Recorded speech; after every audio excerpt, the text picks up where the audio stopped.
All right, one more. Killer chases victim down and murders him in broad daylight. All right, let's see. I'm like, Junior, what? Holy fuck. I'm like, Junior, what?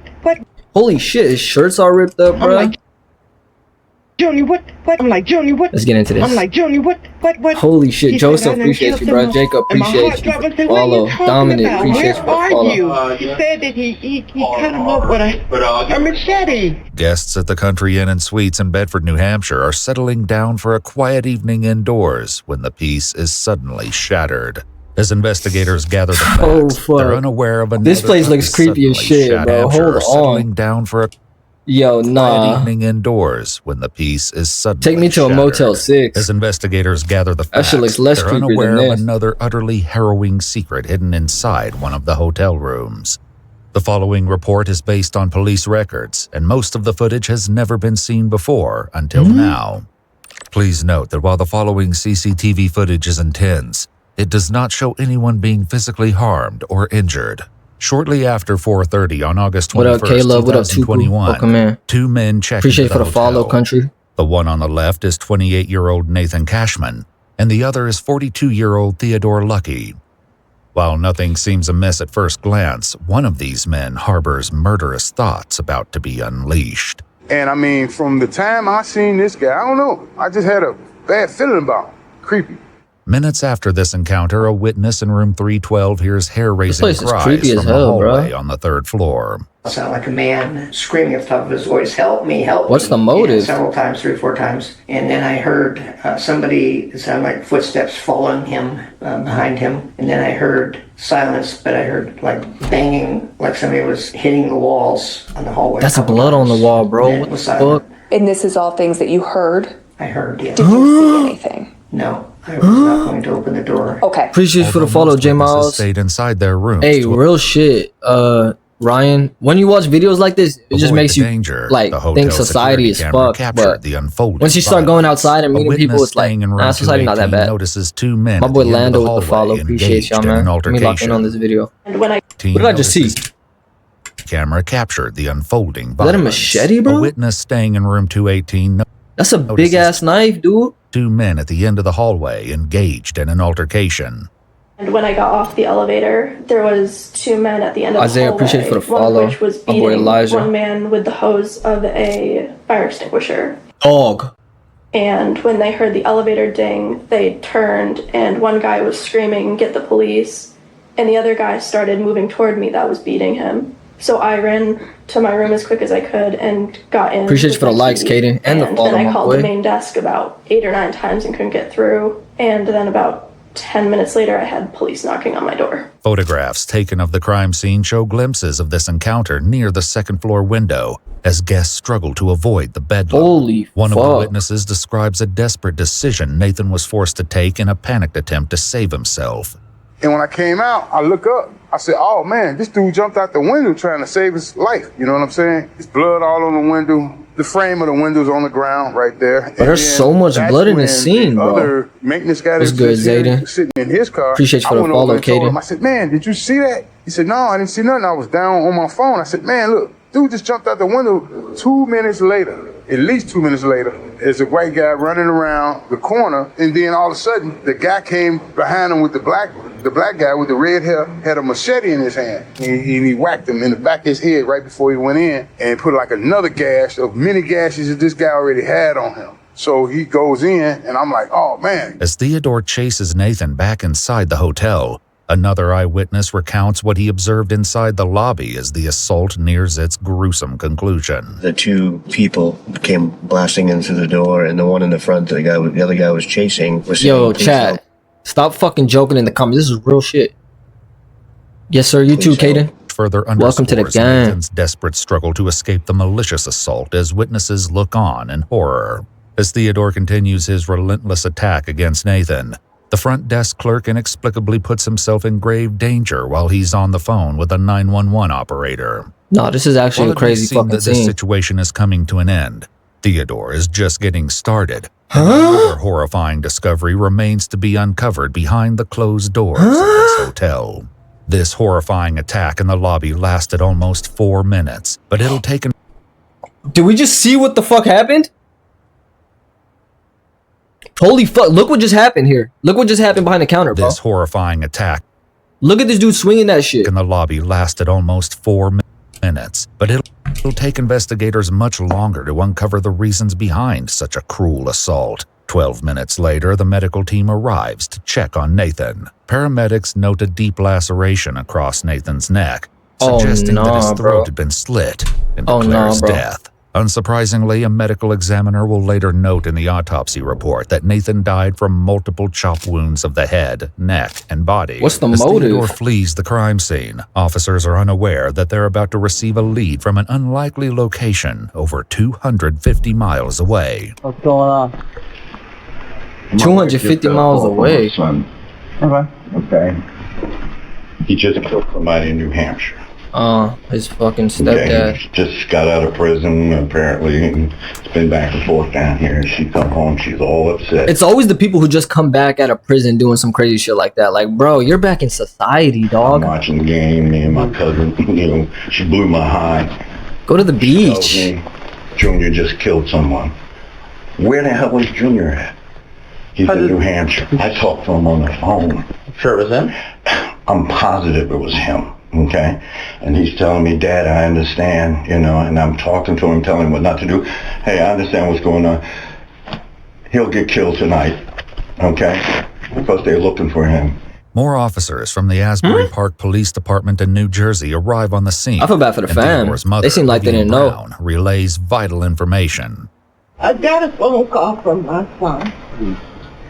He was hysterical. Appreciate you for the follow, Matt. Don't cuss around me. He's like, Mom, you was where are you? Where are you? He said, I'm in New Hampshire. I don't know where I'm at. I said, well, whose car are you driving? I don't know. I'll thank the rest of y'all after this video. Let me lock in. Apparently the crime scene was in 2021, but this video just released 6 days ago. Fucking almost 2 million in 6 days. I'll just tell you that I love you. I'm saying goodbye. Chamani, get out of here, boy. I don't need you no more, Chamani. Nah, I was just playing. He's dead. My bad, liar. I don't know. Let me go back for y'all. He was hysterical. Because I low-key missed that part. He was hysterical. He was cussing, and my son don't cuss around me. He's like, Mom, you was f***ing right. You was f***ing right. I'm like, Junior, what? He said, I done killed the mother. Huh? And my heart dropped. I said, what are you talking about? Where are you? He said that he cut him up with a machete at some hotel or somewhere. And I was like, where are you? Where are you? He said, I'm in New Hampshire. I don't know where I'm at. I said, well, whose car are you driving? I don't know. Mom, I'm lost. I don't know. I'm just going to tell you. I'll just tell you that I love you. I'm saying goodbye to you. I'm going away for the rest of my life. I don't give a damn. He's dead. I'm covered in blood. I don't know. Yeah. As New Jersey officers dispatch this information to the New Hampshire State Police, Vivian shares more about Theodore. He just got out of prison Mother's Day weekend, May the 7th. Has he ever acted out like this before? That's why he was in prison the last time. According to online reports, Theodore was convicted of sexually assaulting a 13-year-old minor in 2004. They should have kept his ass in there. He pled guilty to 2 counts of kidnapping and served a portion of his sentence in the northern New Hampshire correctional. Sexual assault under 13 years old in 2004. And then a kidnapping in 2012. And they let this motherfucker free. Correctional facility where he met Nathan. Do you know anyone by a Nate or a Nathan? He just got out of prison too. Okay. Evidently they were lovers in prison.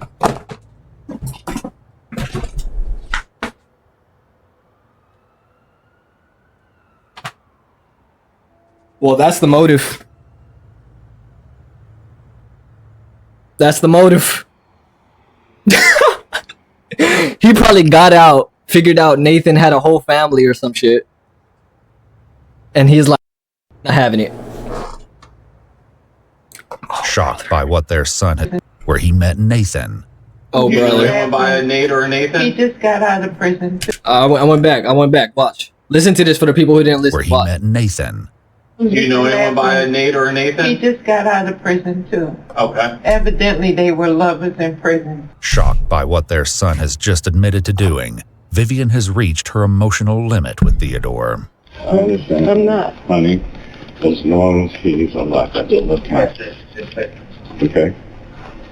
When he took that boy's life, he should have took his right along with it. That's the way I That's a feel good. about Oh, that's a good mother right there, bro. You don't go around here killing nobody. I don't care what they do. I feel bad for him. You don't take nobody's life. I understand that. You don't do that. I just don't want him to die for being stupid. He took someone's life. I don't want to hear that. He should have took his life right along with it. If he wanted to take somebody's life, he should have took it. Theodore's parents and the officers don't know yet that this is only a part of the crime he committed that day. Soon a call. There's more? The officers don't know yet that this is only a part of the crime he committed that day. Soon a call comes in that changes the entire dynamic of the situation inside the apartment. Hello? He turned himself in. He's getting ready to walk in. Junior? He probably wanted to go back in jail to find another lover.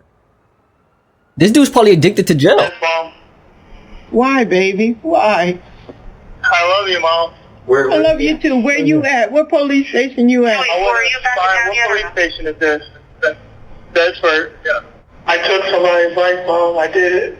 As Theodore speaks with his parents, one of the officers makes an alarming observation. Hold on. Bedford. Yeah. I took somebody's life, Mom. I did it. As Theodore speaks with his parents, one of the officers makes an alarming observation. He's on the phone. I don't think he's in custody yet. Junior, whose phone are you on? My phone. You are in handcuffs? No, I'm at the police station. A fireman just walked out. Thankfully, Theodore is taken into custody without further incident. As detectives escort him into an interrogation room and read him his Miranda rights, I like interrogations. They will soon confront him about yet another bone-chilling discovery made at the hotel. Another? Nathan was my boyfriend. Okay. What? How long have you guys been? I'm telling you, this is my guess. He was his boyfriend in prison, and then when they got out, he figured out Nathan had a whole family outside of prison. I'm dating for over 3 years. Okay. He's definitely gone. You tell me that. This motherfucker's Diddy. You get that information from me, and I'll tell you anything you want to know. I'm telling you the information that I have is that he's deceased. What happened tonight that kind of caused this? I was hurt. Yeah. Oh, see, I bet that is what happened. 2 weeks ago. Theodore he got out of prison weeks ago. From New Jersey that morning to see Nathan and arrived at the hotel around noon. We'd like to know what the interaction was in the hotel room. Yeah, we started arguing about him yelling at me.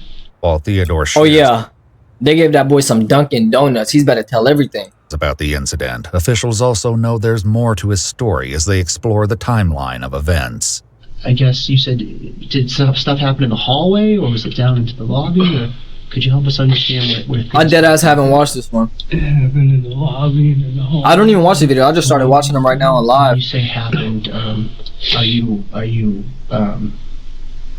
stabbing, or is it more of like a hitting, or how would you describe it? Hitting. Hitting? Like coming from up, down? Yep. And where were you hitting him? Everywhere. Okay. Crime scene photographs show the bloody machete Theodore used. It's either his boyfriend had a family outside of prison, or he's just addicted to jail and wanted to go back. In the slaughter. Either or. But shockingly, Nathan was not the only victim that day. While officers were interviewing witnesses at the hotel, they discovered shocking security footage showing Theodore checking into the hotel earlier that day with 60-year-old David Hanford. But David didn't know that he was walking into a nightmare. What would really help us is there another person? Who's this other person? Oh, God. Later reports state that David is Theodore's ex-boyfriend and has known him for decades. Theodore later claimed that David believed they were at the hotel for a romantic weekend and knew nothing about his plans for Nathan. Who's the other? Appreciate you for the follow, Orange County and Forever Paid. Is he Dave? Okay. Where was Dave? In the room. So Dave was also in the room? In another room. Oh, okay. Did he come up with you from New Jersey? Okay. As officers started clearing the crime scene, they received information that there may be a second victim. As they cleared the hotel's third floor, they knocked and received no response from one of the rooms. Upon opening the door, officers found David completely incapacitated. So you're in the hotel with Dave, And how is he, he's bound to like the bed or tied to the bed? Yeah. Okay. And did he do that sort of voluntarily, or was that something that you... I'm gonna thank y'all followers after this video. I just want to focus. I don't want to distract nobody. David, well, more so him, he likes the whole SM and bondage type thing. Freaky ass. David covered in a hotel blanket with a belt wrapped around his neck and clear tape covering his nose and mouth. It appeared he'd been dead for some time. While it's still unknown what prompted Theodore to commit this horrifying act, the eventual answer is something none of the detectives anticipated. I told Dave that I was hoping for the best, but preparing for the worst. This motherfucker's a demon. I told Dave I didn't want to hurt him. I wish that I could leave you in the room like tied to the bed. But because I told you everything, he had to kill him. You tell everything. But I said, well, things go south. I knew what I was going to do. You didn't want him to get out. No. You mentioned you didn't want him to... Yeah, this dude just wanted to go back to jail or something. Yeah. Nathan. Yep. Theodore claims that he kept David inside the room and eventually suffocated him to death because David knew about his plans. He feared that David might have escaped and warned Nathan about the impending attack. But to understand what motivated Theodore to attack Nathan, detectives must explore their relationship. She should have tripped him. 2 weeks prior to the events at the hotel, Theodore and his friends drove up to visit Nathan and noticed something odd about him. But then I came outside and I was talking to him and I noticed that there was a hickey on his neck. A week later, when Nathan calls off their relationship, things spiral out of control. And he said that he was breaking up. I said, why? So he just killed him. That's when he told me he had slept with some girl. Told you! Less than 2 weeks ago, you were telling me that you want to be with me, you want to marry me, and now you're moving in with your ex-girl. I knew it! He told me that he wanted to see me. Alright, I'm too excited for knowing this and shit. This is bad, bro. Somebody died. Was that the plan today, to meet up and to talk, or was... Yeah. No, I haven't watched this. It's just obvious. Like, what other motive would it be? Actually think about it. What other motive? They said they were in a relationship in prison, then they both got out like 2 weeks ago. The only motive was he already had a family outside. Because in his head, he'd say he felt like he was cheating on his ex-girlfriend. Minutes after this statement, the attack begins. I wanted to hurt him. That's crazy. Him to feel the pain he's a demon that I felt. Theodore's rage and feelings of betrayal led to the murders of Nathan and David. On November 7th, 2022, Theodore pled guilty to 2 counts of murder in the first degree. He received 2 life sentences without the possibility of parole. No, he's staying in there. Incarcerated at the New Hampshire State Prison. Yeah, forever. That dude's probably happy though. Now he gets unlimited boyfriends. Oh, I can't even say that word. Weird boy. He assaulted a minor. Yeah, that's what I said. Bro assaulted a minor in 2004, then 2012 kidnapped, and they still let him out. They still let him out.